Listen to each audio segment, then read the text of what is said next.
The following is a Comfortably Zoned Radio Network production.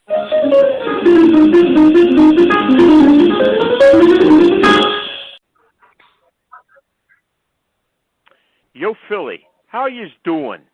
Welcome to Philadelphia Baseball, past, present, and personal. I'm Bill Kashatus, your host on the Comfortably Zoned Radio Network. On April 21st, 1966, the Philadelphia Phillies traded a young pitcher by the name of Fergie Jenkins to the Chicago Cubs, along with first baseman John Hernstein and outfielder Adolfo Phillips, for two aging hurlers, Larry Jackson and Bob Buell. While Jackson and Buell would combine for 103 wins and 104 losses for the Phillies over the next few seasons, Jenkins went on to win 167 games for the Cubs and capture the 1971 Cy Young Award. Although he pitched for the Phillies, Texas Rangers, and Boston Red Sox, Fergie is best known for his tenure with the Chicago Cubs from 1966 to 1973. He finished his career in a return stint with the Cubs in 1983. By the time his impressive Hall of Fame career was over, Jenkins won a total of 284 games and struck out 3,192 batters.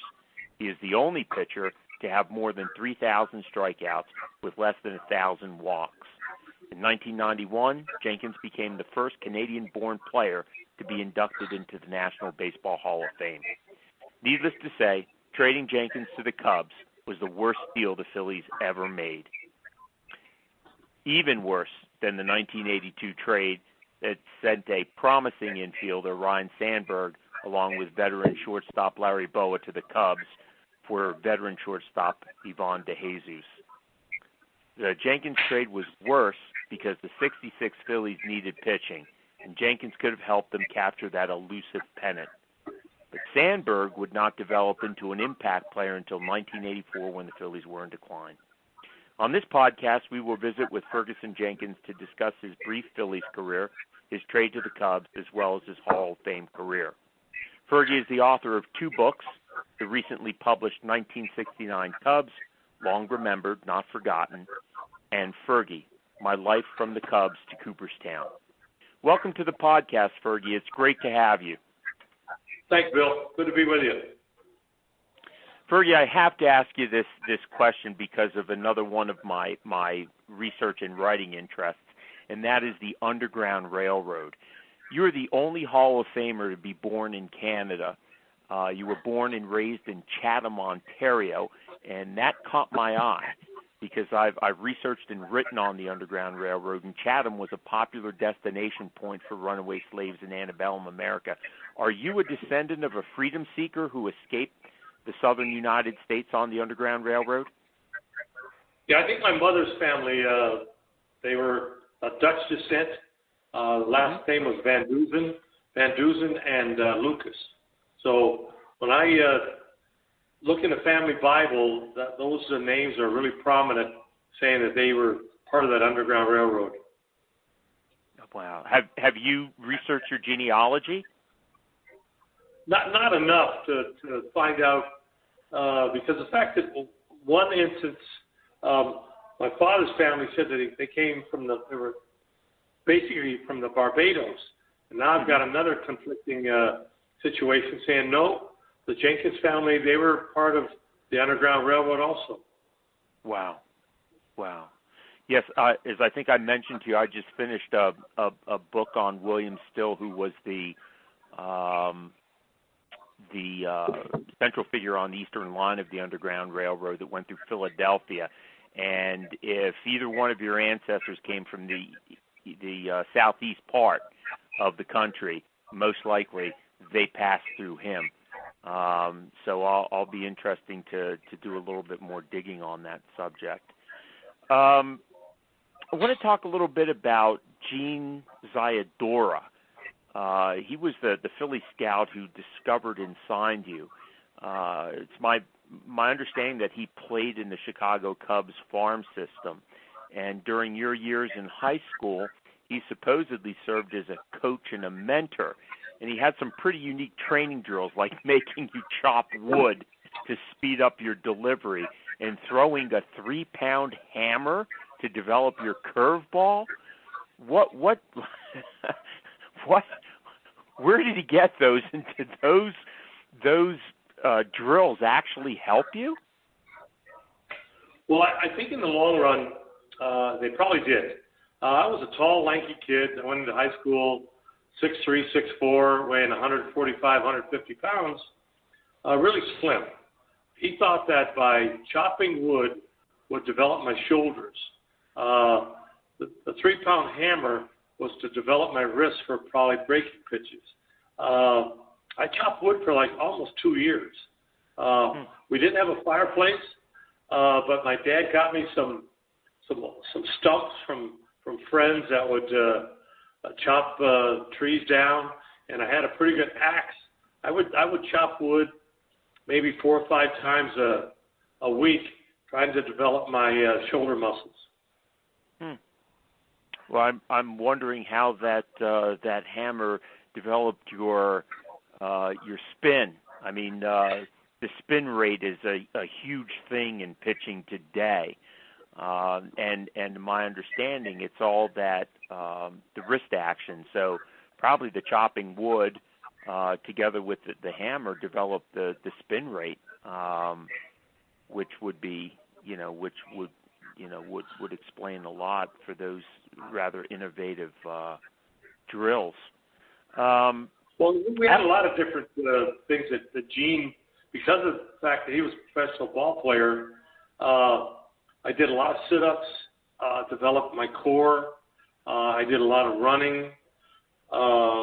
He pitched in a local gymnasium, and he set up badminton standards, and I threw between strings to develop my control.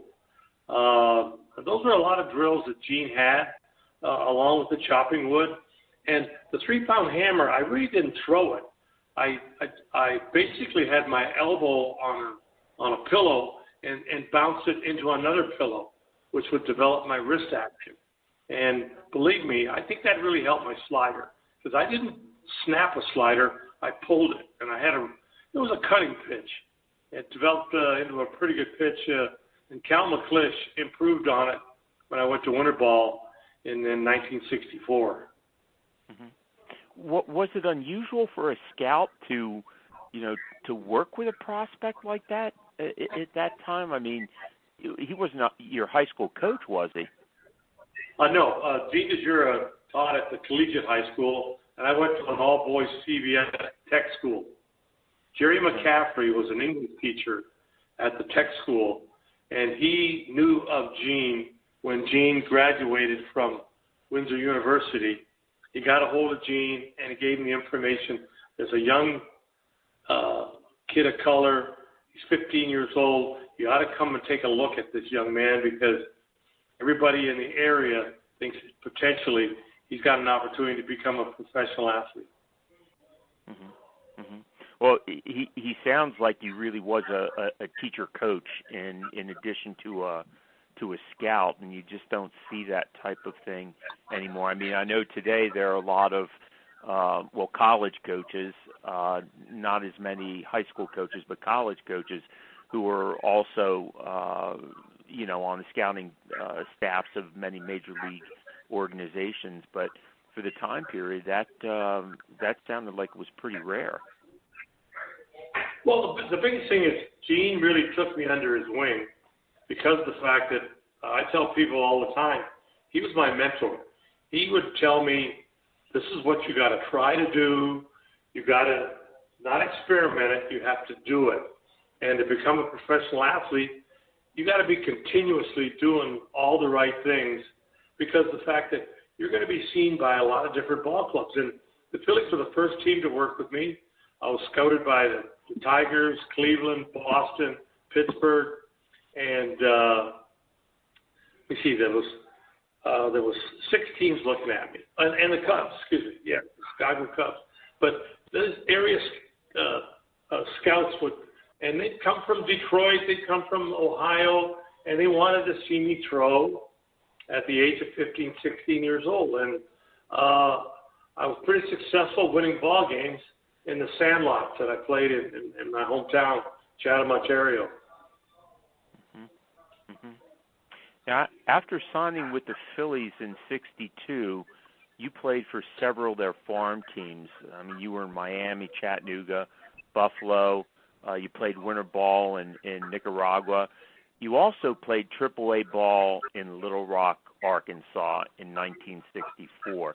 And that was the year after Richie Allen broke the color line in Arkansas.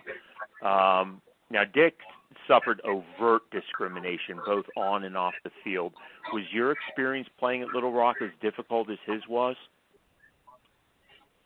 Well, there was undertones all the time of having players on the ball club. And you got one information right, but the other one was wrong. I joined the team in '63 in Arkansas. There was 4 players of color: Marcelino Lopez, the Cuban, Richard Keto, a Panamanian, Dick Allen from the United States, and Fergie Jenkins, a Canadian. So the 4 players that were there when we broke camp to go to Little Rock, Franklin Casey was the manager. Right. I stayed about a month, and then they sent me down to Chattanooga for more seasoning. I came back before the Chattanooga season was over, back to Little Rock, pitched pretty good, won a few ball games. Then I made the ball club in '64. Mm-hmm. So you saw actually the beginnings of Dick's time in Little Rock and the end of it, and I understand it was like night and day because you had Governor Orville Faubus down there at that period of time who was as racist as the day is long, and they had all kinds of discriminatory signs not wanting to integrate the travelers at the beginning of that season. Dick even told me that, you know, he was afraid to go out in the parking lot after a ball game because, you know, he'd see signs on his car, you know, with all kinds of discriminatory sayings on them. And yet at the end of that year, he was, I think, the most valuable player in the Southern Association. And, you know, people embraced him. So it must have been, you know, night and day for you to be there at the beginning of that season, then come back and see that. Well, it was a difficult time for Dick because he was a regular player. He played every day. He played center field. And the first game he played, he made an error. And the crowd just stayed on him the whole game. He got a couple of hits in the game, but they really didn't take to Dick until he started putting numbers up. He hit well over 300, hit well over 25, 30 home runs. And as you said, he was the MVP of that AAA team and the league in '63. Mm-hmm. Now, of course, '64 he was the Rookie of the Year in the National League for the Phillies, and really was an offensive powerhouse for a team that really was in the chase until the last 10 days of the season. Now, you were called up by the Phillies in '65, late in the season, and you appeared in 7 games, winning 2 and losing 1. I understand that Dick was a mentor to you. How did he help you in adjusting to Philadelphia as a 22-year-old black athlete? Well, you know, we had other players of color. We had Grant Jackson, Alex Johnson, Adolfo Phillips, and Dick.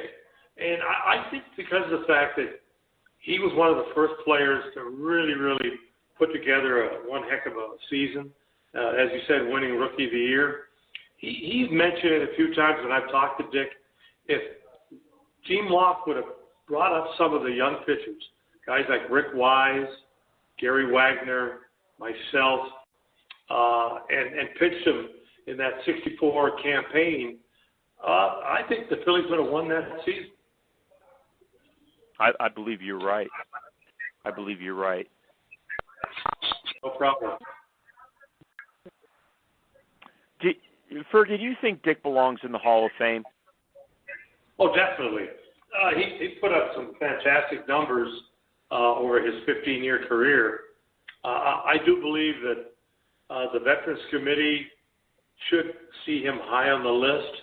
There's a lot of other players that are there too, but Dick just he consistently hit home runs, MVP with the White Sox, have well over 100 RBIs, I think maybe 7 or 8 times in the big leagues, and hit over 300 quite a few times.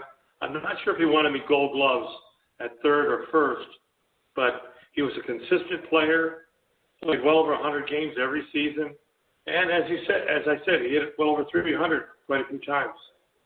Well, he from 1964 to 1974, he had the highest OPS in OPS plus in baseball, and you can't argue with that. I mean, I think the analytics have made a stronger case for his candidacy, and frankly, he should have been in there, 3 years ago. Something happened there that, there was one of the voters could not make it, and the proxy did not vote the way that particular voter would have voted. So we're all hoping that, I guess, in December of 2020, he gets in and will be up there in Cooperstown to see his induction in July of 2021. Fergie, why did the Phillies trade you to the Cubs in April of 1966? That's a $64,000 question. I got no idea. How many times have you been asked that? Thousands. Yep. Thousands of times. Cal McClish was one of my backers because I went to Winter Ball 64, 65 to play in Puerto Rico. And I played for Cagos. And I was just showing the Philly organization I was capable of winning. I had a good strikeout pitch. I was strong enough to give them innings. And I thought I deserved an opportunity to maybe stay in the big leagues with the Phillies. But in that situation where in 66 they were looking for veteran pitching, Larry Jackson, Bob Buell, I was involved in a trade, and that was part of the situation. Mm-hmm. I'll bet you the Phillies were sorry to let you go about a year or two later. You joined a Cubs team. I won games. I was kind of a pitcher. I had an iron arm, or I had a rubber arm. Right. I pitched in 6 ball games, or 61 ball games in the 66 season. About 50 of them in relief, and then Leo gave me some starts towards the end of the season. But I just enjoyed pitching. I never had a sore arm in 21 seasons. I missed a couple of starts. I got hit one time with a line drive, and I missed a start when my mother passed away in 1970, I think it was. But I just enjoyed going out there, performing as a pitcher, and knowing I had the ability to win. And unfortunately, maybe the Phillies didn't see that. You mentioned the late, great Leo DeRocher. What kind of manager was Leo the Lip? Had he mellowed by 1966? He was tough. He hated excuses. He tolerated guys to go out there and play. If he thought you were hurt, he enjoyed knowing players that would sacrifice a little more effort. And that's what he wanted to see in players on a daily basis. He had a set lineup. Banks at first, Becker at second, Kessinger at short, Ron Santo, Randy Hundley, and Billy Williams in left. And he would put players maybe in center or maybe right field. We had Al Spangler for a while, Adolfo a little bit, and then we had Don Young. But he had a set lineup, and he would stick to that lineup. If you were hurt, you better go to the office and tell him you can't play. He didn't want to hear it. He wanted a set lineup of players to play consistent baseball on a daily basis. Well, that lineup you just mentioned was one that steadily improved. Last place finished in 66. That team finished third in 67 and 68, and then they were poised to be a contender in 69. That season started on a tear. And the Cubs led the newly created National League's Eastern Division for 105 days. By mid-August, the Cubs had a seemingly insurmountable 9-game cushion, and they appeared to be a shoo-in for their first postseason appearance in 25 years. You were pitching well in '69. You were en route to 21 victories and the league-leading 273 strikeouts. But the Cubs floundered down the stretch and finished 8 games behind the Miracle Mets, who went on to capture the World Series. Fergie, what happened in '69? We stopped scoring runs. Look back, people. We hit 8 or 9 hits and hit it to 4 double plays. We stopped scoring runs. We'd lose 2-1, 3-2, 1-0. The game to me is a game of inches. Like everybody says, it's a game of inches. We'd hit a ball and somebody would make a great diving catch and throw somebody out at first or turn a double play. It's just a situation where if things would have turned around a bit for us in September, we'd have probably had, I think, a better ending of that season. Mm-hmm. Your best season came in 1971. You won the National League Cy Young Award. You appeared in your second All-Star game. You led the NL in wins with 24, posted an ERA of 2.77. But among your most significant accomplishments that season was striking out 263 batters while walking just 37. Why were you able to put it all together in 1971? Well, I tried to be as consistent as possible because I've been winning 20 games. My walk ratio was a little higher, but the innings pitched was 300 innings. I was durable.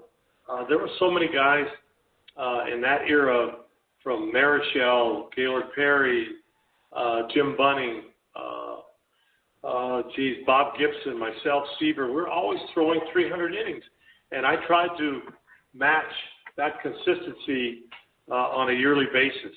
So when I look back, I just told myself that if I stayed healthy, if I did all the right things, and the team scored runs, I could win ball games. And that was one of the better seasons because of the fact that a pitcher can't win it by himself. He needs good offense and good defense. And that particular year, the Cubs really played well, and I had a great season.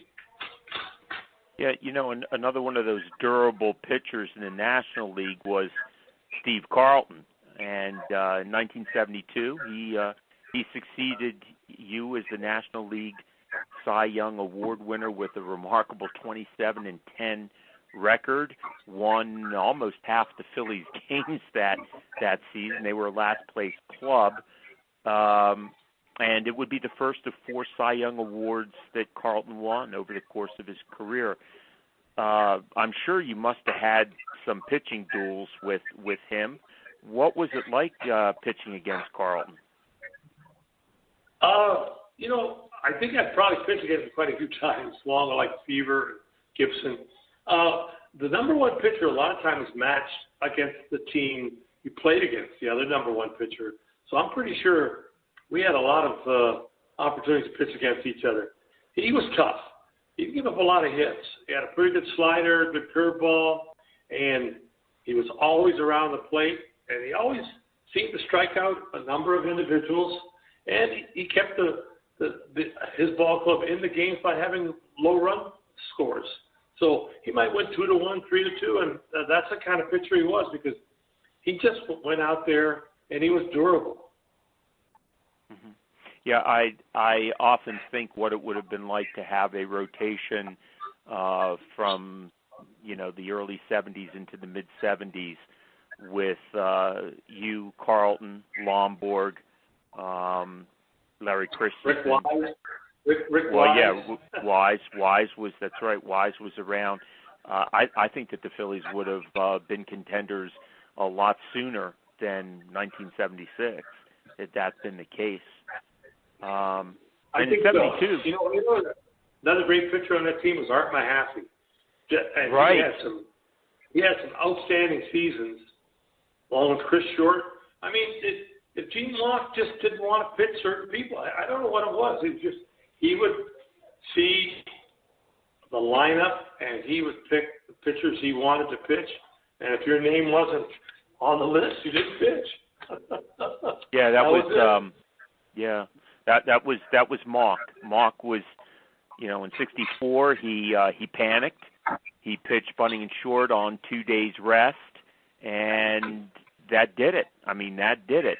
And you're right. That is the way he continued to run his pitching staff, and it just didn't make a lot of sense for a guy who was considered the little general, one of the most intelligent people, managing in baseball. And he was just the opposite of DeRocher. He platooned everybody. But yeah, he was never meant to win it all, as we know. Fergie, in 1972, you completed your 6th consecutive season with 20 or more wins. And by the middle of 73, you said that you didn't feel like playing baseball anymore. But still, you completed the 73 campaign with a 14-16 win-loss record. Were you burned out? What happened in 73? Well, DeRocher had left the ball club, and we had another manager by the name of Whitey Lockman. And he just didn't trust my ability. I had a lot of no decisions. Was taken out of a lot of ball games, 2-1, 3-2, where Leo might consider leaving me out there to possibly have the team maybe tie it or score some more runs and win a ball game. But it was just the fact that he was kind of a different type individual, and I got angry one game. I threw some bats, got fined by the league. But other than that, I wasn't unhappy with baseball. It was just the fact that new managers or a different manager just didn't see me as maybe the number one pitcher on the staff. So I ended up getting traded that winter in November. I was the first player traded. Nobody in the National League said they needed pitching. I went to Texas to a last place ball club, had a great manager, Billy Martin, and won some more ball games. Wow, that's right. Martin was there. I'm thinking, geez, was Lucchese there? Who was there? And you're right, it was Martin. Yeah, and you did. In '74, I guess you had your highest win total. You had 25 wins, right. and you finished second in the Cy Young balloting, and were named the American League's Comeback Player of the Year. So yeah, I guess I had the same identical record. I threw more innings, had more strikeouts, and I'm not sure how the vote was supposed to go, but he outvoted me in the ballot. Now, was that just because, the difference in the managers? Martin just gave you his complete trust and backed you, or, what was it? Just the new start, the new environment? I'm not sure. I led the league with 29 complete ball games. Kashatus, I don't know how many complete games he had, but he played on a pennant winner in '74 that they end up winning the World Series again. But I just think that individuals that cast the ballots, to me, I don't think they see me pitch. Because I beat Oakland 5 times that year. Yeah, I always thought that you should have been in the Hall much sooner, much earlier than you were. And I don't see why you didn't win the American League Cy Young award that year. You were also an excellent hitting pitcher. I understand that in your very first plate appearance for the Cubs, you hit a home run, and in 1971 you drove in 20 of your own runs, assuring 5 or 6 wins for yourself. And I believe it was also that season you hit a career-high 7 doubles. Where did you learn to hit like that, Fergie? Well, I signed as a pitcher first baseman. When the Phillies signed me, I was signed as a pitcher first baseman. I knew how to play. I knew how to hit. But the biggest thing is, I think organizations a lot of times will look at a player and they judge possibly in haste sometimes. I had a good arm, but I could hit and I could run the bases. I was a decent athlete, but in my hometown playing sandlot ball, if I didn't if I didn't pitch, I was playing first base because that was a position I really liked to play. They say pitchers are frustrated hitters. You know, from the guys I know on the Phillies, every single time they could, you know, get their pokes or get in the cage, they just went yard or tried to go yard all the time. And a lot of you guys you're good hitters, which is, you know, a shame that the American League took that away from you. You know, for the years you were there, 74 through was it 80, 81? 81, yeah. Now they had a DH. You know, when I went to Texas, Alex Johnson was a DH, or when Alex didn't play, Jeff Burroughs was a DH. And then when I got traded to the Boston Red Sox, Jimmy Rice was a DH. So they had some good hitters as DHs. And then when I went back to Texas, we had Rico Cardi and Willie Horton as a DH. So they had the right people in the right positions. And all they wanted to do with me was to pitch, win ball games, and put some innings up, which I tried to do. Well, your career is known for your durability. During the 6-year period from 67 to 72, when you won at least 20 games each season, you were the major league leader in wins and strikeouts.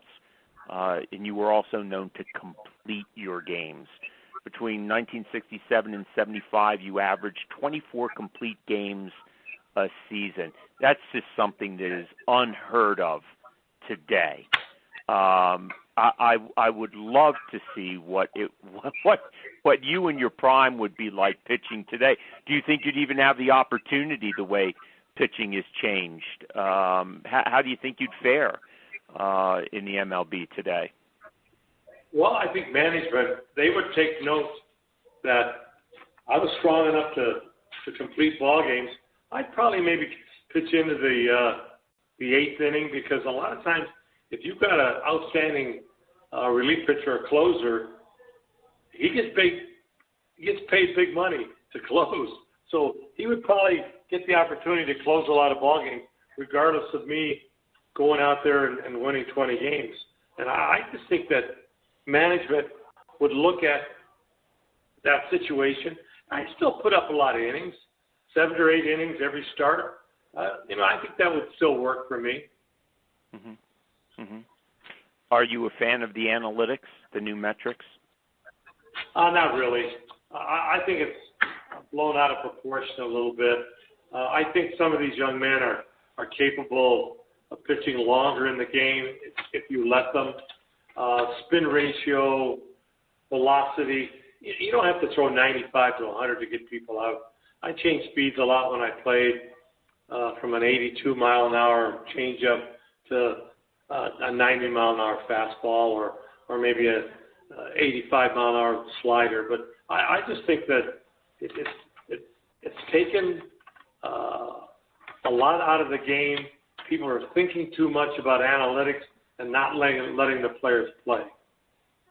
Well, the other thing is the power pitching. I mean, to me, the golden age of baseball was the 60s and the 70s, and you name the guys. I mean, you name Bob Gibson, Tom Seaver, yourself, Carlton. These are guys who go 7, 8, 9 innings. They throw complete games. But they were on a regular schedule, and they also changed speeds. Now, my God, I mean, look at the Tommy John surgeries we have, the torn UCL rotator cuffs, the UCL injuries. I mean, it's gone all the way down into the amateur level. Kids are getting these surgeries in high school because everybody's focusing on 90-plus mile-an-hour fastballs. And this is going to kill pitching. It's just going to kill pitching because there's not, with that emphasis, there's just not enough quality arms to go around in the major leagues.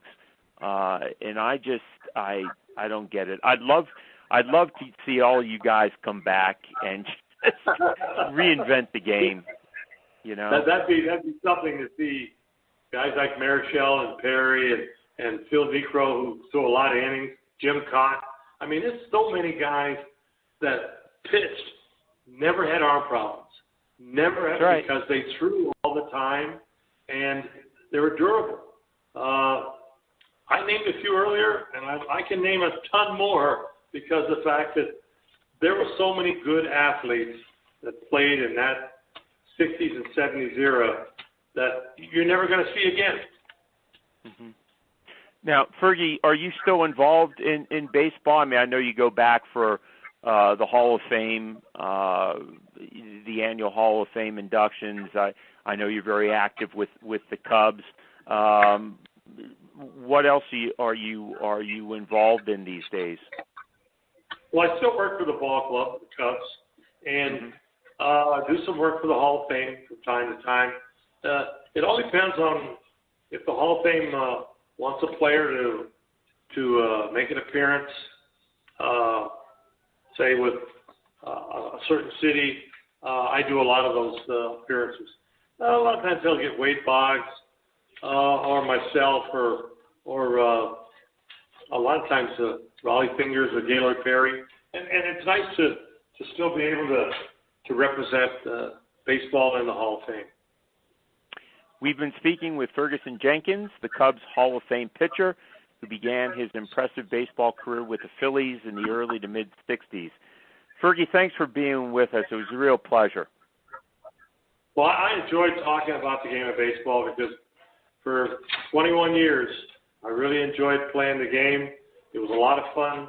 I played with a lot of great athletes, some great managers. To me, that was the golden era of baseball, early 60s to the end of the 80s. And you made pitching what it was then, so thank you. And thank you, Philly fans, for tuning in. See you next week for another podcast of Philadelphia Baseball, past, present, and personal.